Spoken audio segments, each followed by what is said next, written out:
السلام عليكم ورحمة الله وبركاته. ازيكم يا حبايب قلبي؟ عاملين ايه؟ وحشتوني كتير كتير قوي والله.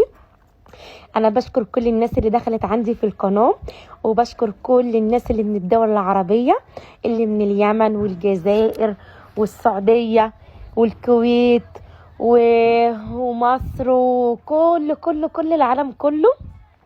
بشكركم كلكم يا حبايب قلبي، والف شكر، الف مليون شكر على دعمكم ليا وعلى وقفتكم معايا.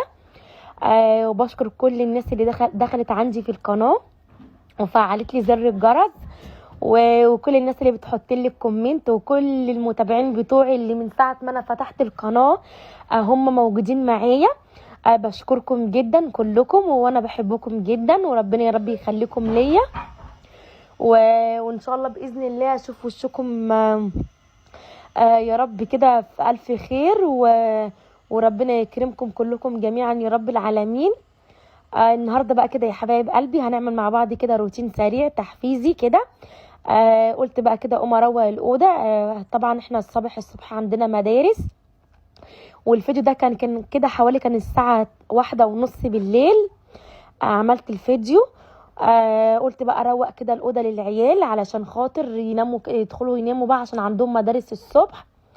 فكل سنه وانتم طيبين بقى، انتوا عارفين ايام الدراسه بقى والكتب والكراريس وشنط المدارس وحاجه كده تقرف بقى. بس يلا بقى الحمد لله، هنعمل ايه؟ ربنا يعيننا كلنا جميعا يا رب على المدارس والدروس والله يا جماعه الكتب بقت غاليه جدا والله العظيم.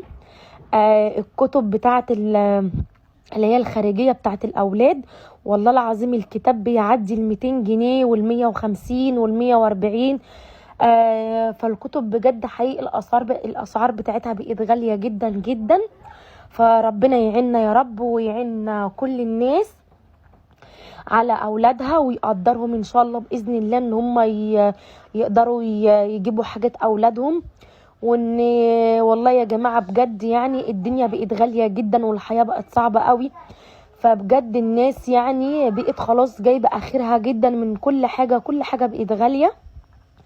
فالواحد والله يعني بصوا، مش عيب ان الست تساعد جوزها في حاجات، ان هي مثلا تشتغل وتساعد اولادها، او هي مثلا لو تعرف يعني ان هي تساعد اولادها وتجيب القرش بالحلال، ان هي تساعد بيتها وكده. ده مش عيب يا جماعه والله بجد. فربنا يا رب يعيننا يا رب. وعايزين بقى لايكات كده كتير، وعايزين الفيديو ده كده يترفع والمشاهدات بتاعته تزيد، وعايزين بقى كده يا جماعه الكومنت بتاعكم الجميل المحترم.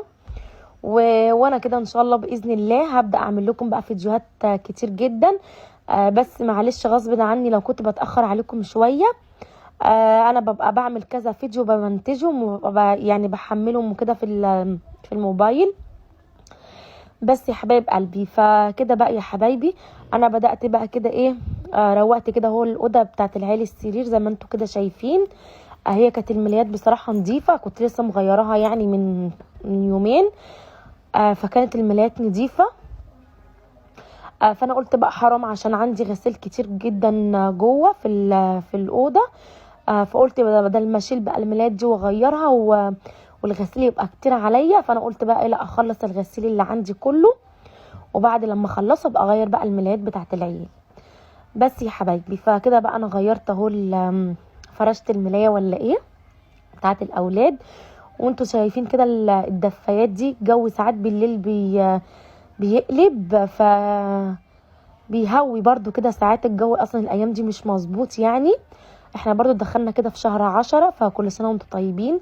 وهنا بقى الكور بتاعت العيال، فانا قلت اشيلها لهم عشان طبعا احنا دخلنا بقى في الدراسه وكده، ويجوا بقى من المدرسه ويذاكروا بتاع، ما يبقوش بقى منتبهين للحاجات ديت. فقلت بقى ايه، هشيلها لهم فوق الدولاب. اي حاجه يا جماعه فوق الدولاب ده بجد حقيقه انا بشيلها. اي حاجه بجد، اي حاجه بتاعت الاولاد، لعب، بصوا اي حاجه مضايقاني اروح شايلها فوق الدولاب ده. العيال بيقولوا يا ماما احنا عايزين نمسك الدولاب ده نرميه في الشارع، علشان انت يا ماما كل حاجه بتشيلها لنا فوق الدولاب ده. بس اكيد اي ام يعني بتعمل كده، زي اي حاجه بتاعت اولادها مضايقينها بتروح شايلها فوق الدولاب. بس هنا ابني بيقول لي يا ماما حرام عليك، انا الدولاب ده عايزه شيء ارميه، واللي قلت له لا احنا عندنا خلاص دخلنا بقى كده في المذاكره، فاحنا كده مش هينفع، فلازم بقى نذاكر وننتبه للمذاكره بتاعتنا وكده. بس يا حبايبي، فينا بقى كده دخلت اجيب